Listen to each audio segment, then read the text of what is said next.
I'm the founder of the I'm Loving Me project. If you are just tuning in for the first time, this is a platform that we have to help you and to teach you and to remind you just how powerful you are, just how wonderful you are, help you with transformation, your self love, your self worth, remind you of the power that you already have in you.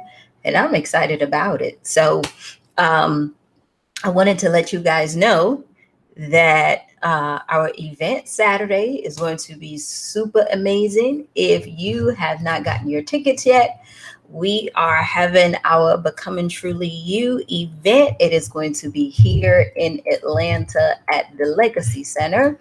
And I want you guys to come out and have a good time. If you're interested in being a vendor, go ahead and let us know. We do have vendor spots available, and we will be in Pittsburgh September the 26th. So if you're interested in being a vendor and a speaker for that event as well, go ahead and send us a message. I'm going to put the links in right after I do the Inspiration in 30. Today, Tuesday, July the 20th, I want to talk to all of my strong women. Who am I talking about? I'm talking about the ones that always have to keep it together. I'm talking about those caregivers who didn't want to, but they had to. They had to step in. You know, you had to become that grandparent. You had to become that parent. You had to become that caregiver for your husband or your mom or whoever. Uh, Everybody always come to you for everything, for help. You always can't express yourself to other people because when you do, they just brush it off and they just believe that, since you're so strong, you could go ahead and, handle anything. I'm talking to the one who always have people coming to them to help them solve their problems. If that is you, first, I want you to go ahead and acknowledge that you are the strong one. If you can put it in the comments for me, that you already recognize that you are the strong one in your family, amongst your friends, probably the person at your job, or any of those things where you have to be able to play that leadership role all the time, right? Because people expect you to be a certain way and they expect you to go ahead and stand in for them and to be there for them. What I want to tell you, and I really want you to hear me, okay? Hey Kim,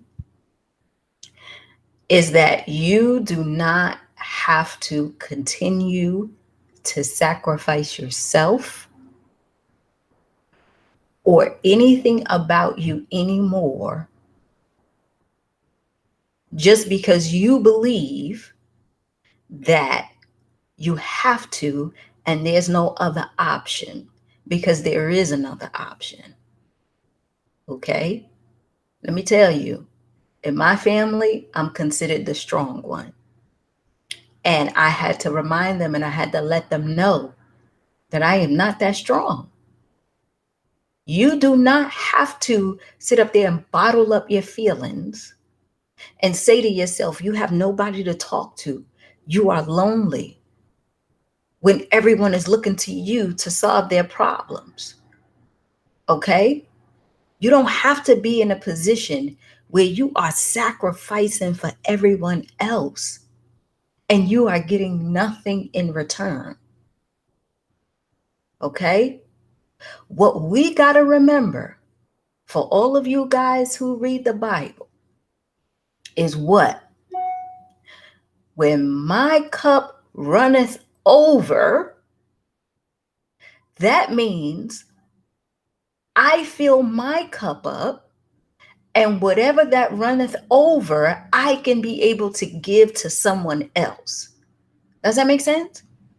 It's not the whole concept of my cup runneth empty and then I'm done, right? We have this idea in our head, and I'm going to tell you a story that because we are the strong ones, we have to be able to keep it all together. People can't see us be vulnerable. People can't see us cry. We got to be able to solve the problems that are going on where you are literally, and I promise you, you are literally suffering from fatigue. You are depressed. You are stressed out, and you want to be able to go somewhere and roar and yell and get it all out, but you feel like you can't. You feel like you can't.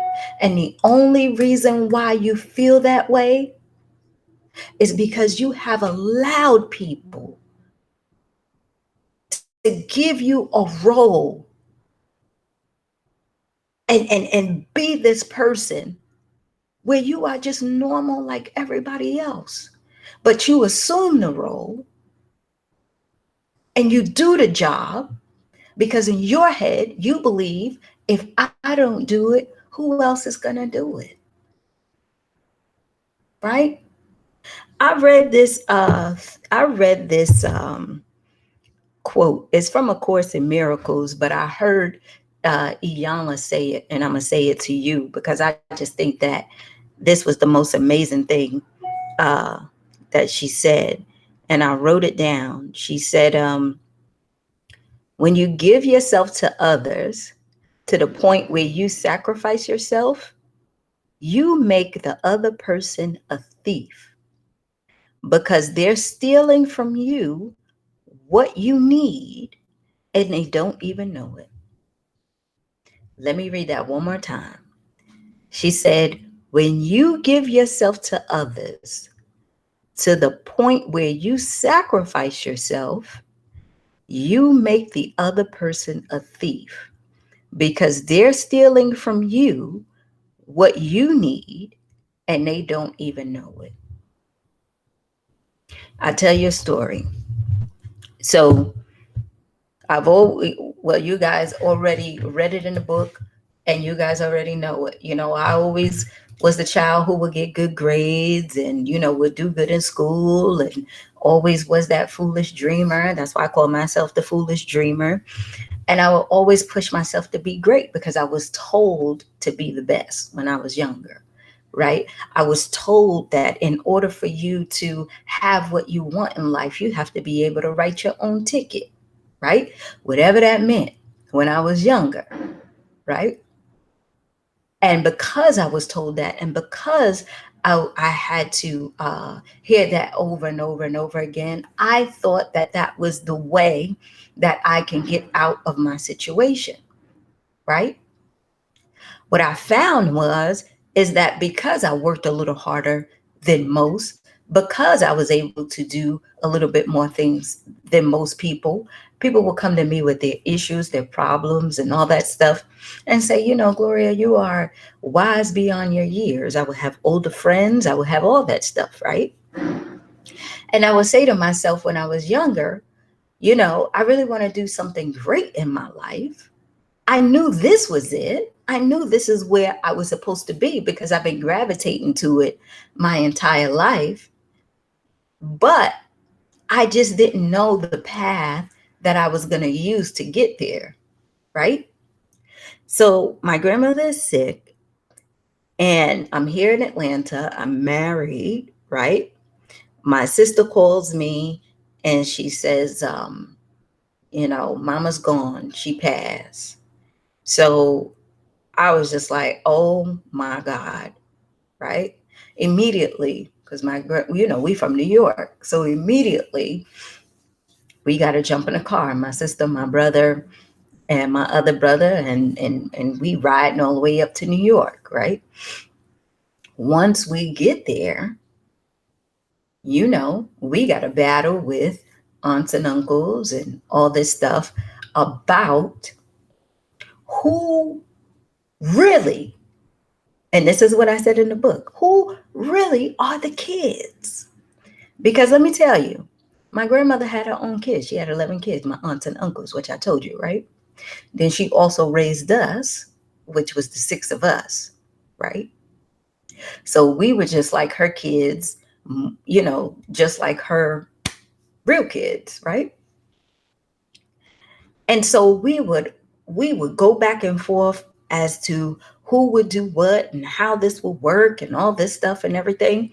We get through the funeral, and now there's really nothing left in New York. She's the matriarch of our family, right? And you know how mama is. Mama allows you to come stay with her. The doors are always open. It doesn't matter what you do, what you say. You could cuss her out. You could do all of that. She's going to be there for you, right? Now, y'all, all these people who staying with mama, relied on mama, got to do all this, need somewhere to go because she's no longer here. The strong one is no longer here to take care of you. So what do? They look around and they look for someone else who would be the enabler and enable them. And the only reason why I'm telling you this story, because I want you to see how does it play out in your life in this particular time, right? So it's time to go ahead and end everything and come back to Atlanta, right? And so my brother says, well, Gloria, I need to come and stay with you. uh, because I need to move to Atlanta. I need to go ahead and have something, different in my life. And I'm like, you can't come stay with me. I'm married, right? You can go stay with Sandra, my sister. She like, he ain't coming to stay with me, right? Then my cousin was like, oh, I need to come to Atlanta because I need somewhere to go. Then my uncles and all them like, hey, I got to come to Atlanta. I need somewhere to go. And I'm like, hold up. Wait a minute. Now, I was trained to be a strong person because you know what? I could not say no. I could not say no because the family needed help. They're in a bind. They don't have nowhere to go. And I got this big house with only me and my husband in it. And yeah, we got, what was it? 1, 2, 3, a 4-bedroom house. We got 3 bathrooms. We got plenty of room. Come on. Right? Because strong people believe that they could do everything, that you could take on the burdens and the problems of someone else because you want to help them. You want to move them forward. You want to make sure that they can see the love and the caring that you are giving them so that they can pull themselves up by their bootstraps so that they can thrive. You want that. But that's not how it plays out, because what happens is you stressing yourself out, you making yourself sick, you making yourself depressed, you're not happy along the way. And for them, they're getting what they want and they living their best life off of your back. And you say to yourself, hey, look, I'm tired of carrying you. I'm tired of doing all of these things for you. I'm tired of being this person who always got to step up when something goes wrong. The biggest thing you see that is with siblings. And the biggest thing where you see that is when you are or have been proclaimed to be something or someone in the family where you got money, education, or something, and everybody is looking to you to make sure that you solve everybody else's problems because they believe that you can. And my question to you is, how is that working out for you? How is that working out for you? How much stress are you under? How much work are you putting in for someone else? And And they grown. And they grown. How much of a sacrifice are you going to continue to make for people who won't even think twice about the love, your mental health, and everything? Because they are so focused on themselves. How many times have you felt resentful for what it is that you are doing for someone else? Because you have to be there and be the strong one. Think about it. Now, let me talk to my caregivers, because that's a different situation. Okay? My caregivers, my long-term providers, you're in a position that you don't want to be in. And you need to know that and accept that. You don't want to be there, but you got to do it. Because these are your son's kids, your daughter's kids. This is your mom. This is your husband. And if you had a choice, you wouldn't do it. But this is what life is right now. I know that you feel isolated. I know you was not given a choice. I know you can't sleep at night. I know you are overwhelmed. I know you are always worried. Every time you lay down, you're always thinking about what's going on. You can't think. You're trying to figure out how you are going to make this happen. You are sitting here, and I know you are telling yourself, I'm tired of crying. I'm tired of crying. Gloria, I'm fighting back the tears every day to the point I'm freaking getting panic attacks because it's so overwhelming. Here is what I say to you. The universe, God, whoever you believe in, put you in that situation for a reason. What I need you to do is reevaluate your goals and priorities, right? You might think it is, but everything is not about them. You have to be able to make room to take care of yourself. And if you got siblings and other people, don't be afraid to ask for help. Don't give them the excuse that they want, which is Jerry ain't gonna do it. Chris is lazy. Sarah's not gonna do no work. She ain't even answering the phone. Don't give them that, because when you do, it gives them an escape. And even if it is like that, where it's your husband, it's your grandkids, it's whoever, and there's nobody else around because they are small, this is your only child, or you got another child and you don't want to burden the other child with all of the things that you got going on, redefine your goals and priorities. What are the things that you need to handle?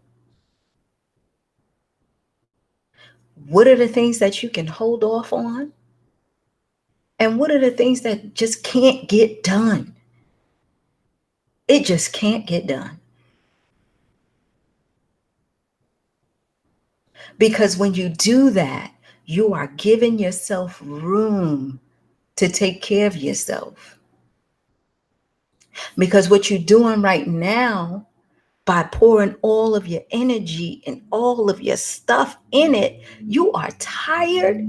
You are not getting any sleep. You are worried. You are asking yourself over and over and over again, why is this happening to you? And if you look at your life, you are socially isolated. Look around you. When is the last time you went out? When is the last time you actually did something for yourself? Where you didn't go to the store and have to think about, oh, I can't do this because, I got to save this and I can't, I got to make sure I'm okay, because I got to make sure Larry get his medication. So I don't want to spend this. And, the kids, the school is coming up and all that stuff. I need you to see how you can start to remove the shame, remove the guilt, and understand that the position you in is only temporary, but you're going to find time for yourself in the midst of that. You have to. Because once your cup runs empty, that's it. My grandmother did that, y'all. Being the strong one. It literally killed her. Being the strong one. That shit messes with your kidneys. It messes with your heart. It messes with everything because you're putting so much pressure on yourself. You're not allowing yourself to be vulnerable. You're not giving yourself time to release. Now, here is something that is okay because the body is already made for it. You get a little temporary stress here and there, like going to work or, if you're caregiving, throughout the day or whatever. Then all of a sudden you come home and you de-stress. You come home and you tone down. You get back into you. And then you can do it the next day. The body is made for that. What it's not made for is if you're always on, even when you're trying to sleep. You having dreams about what it is that you have to do and what you need to get accomplished. You waking up every day, not happy, saying this, we got to go through this shit again. And if it has anything to deal with children, all them little personalities that you got to deal with that are coming to you, expecting you to be their saving grace because they need you. You're saying to yourself, I can't. That's why it is important for you to have that support. That's why I created this. Because I know what it's like, right? You know how you have that feeling in your gut all day long and you just don't know why it's there? You don't even know that you stress the hell out, but you just feel uneasy. And then you try to blame it on other things. Oh, maybe my period coming. Oh, maybe I'm about to have a hot flash. Oh, maybe this is happening to me. You know what I'm saying? You are doing enough. You are doing your best. You are showing your love. You are giving what you can. You are good enough. And I say that to myself too, because that's what I battle with. That's my biggest thing. You are good enough. Those little people that you're taking care of and that caregiver, they do appreciate you. Your family who knows that you are the strong one, that always calling on you, they doing it because they are afraid and they know that you have courage. They know that you have the resilience. What I want you to hear and what I want you to take away, if you don't take away anything else that I heard, is that it is important for you to make sure that you include yourself and fill your cup up every chance you get.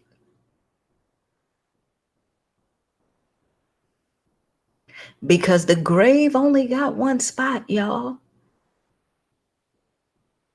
You can't take none of these people with you. You can't take that money with you. You can't take all of the stuff you have with you. When they say health is wealth, it is true. Allow yourself to be vulnerable and open and to get that stuff out. Right? Prioritize your goals and know and understand that it is okay to be selfish, like we always talk about. They will live. They will feed themselves. They can make it happen. They don't need you 24 hours a day. They don't need you watching over them when they're sleeping because you're afraid something is going to happen. You can go and do something for yourself. Yes, they will try to say why you're out, why you are doing this, and they will call you to figure out why you're out. And I want you to put the phone on silent and make it the point to give yourself an hour, 2 hours outside of your environment. If you are a caregiver, if you are the strong one in your family and they call you for everything and they keep asking you for money and asking you for this and expecting you to do this and expecting you to do that, you can make a choice to say no. You can say no and not feel guilty about it, because that guilt turns to anger. That guilt turns to anger.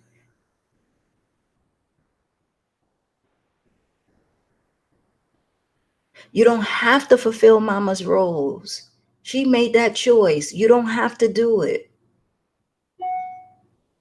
You don't have to fulfill mommy's roles. That's her choice. That's what she wanted to do.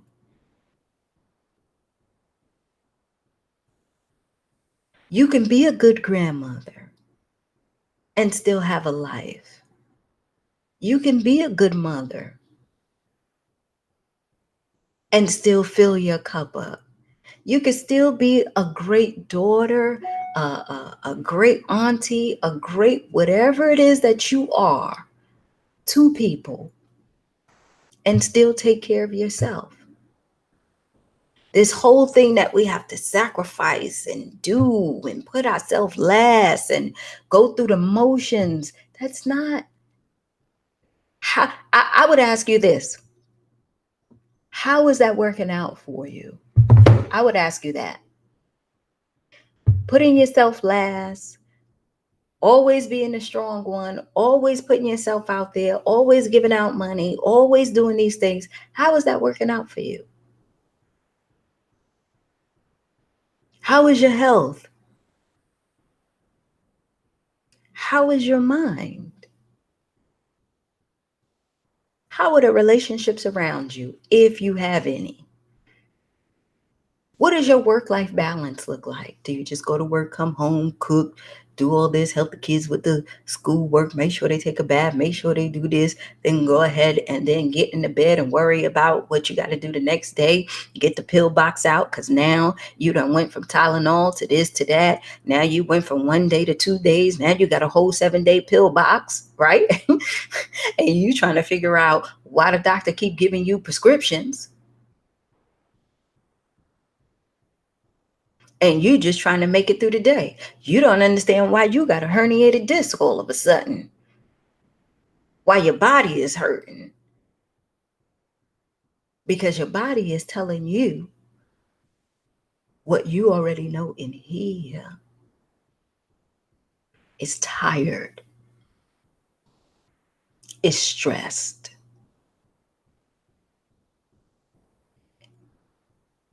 it is worn out, it is overwhelmed. You gotta hear me. You gotta hear me. Those tears that you are fighting back every day because you're trying to be strong, you don't want the kids to see you cry. You don't want, people to see you so vulnerable. It's literally making you sick. I promise you. So here's what I would say to you. Reorganize your goals. Let me say it another way. Organize what's important to you.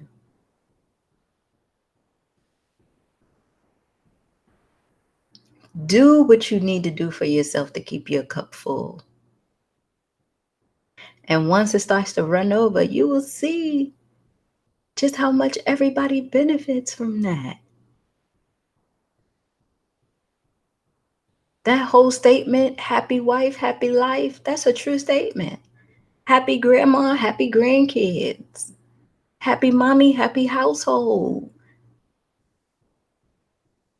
Right? You don't have to be strong for everyone else, honey. You don't. Your job is to fill your cup up until it runneth over, and allow everyone to receive the blessings that you have already received. Not to drain your cup and then sit there and figure out how you're going to take care of yourself. That's not it. Okay? You don't have to be the strong one. Do what you can to take care of you first. And I mean that. And if you need to watch this over, watch it again. Because not choosing yourself first is going to lead you down a road where 3 years, 5 years, 10 years from now, you're going to be like, what the hell did I do with my life? I gave up my life for someone else. And you're going to be in resentment and in depression. And you're going to wonder why you have this sadness. Because you didn't choose you. Okay? I love you. Please share this with anybody who needs it. If you are in Atlanta, come and see me on Saturday. We are going to do we're actually going to party and have a good time while we sitting up there and just doing our girl talking. So I want you to be a part of it if you are in Atlanta. If you're not, and you know someone who's in Atlanta, come and send them out. If you just want to donate, it goes to Students Without Mothers. If you do donate, we'll get a young lady to come, 16 and older, to come and get the knowledge and everything if they live here. All right. I'll talk to you later. I see ya. Bye.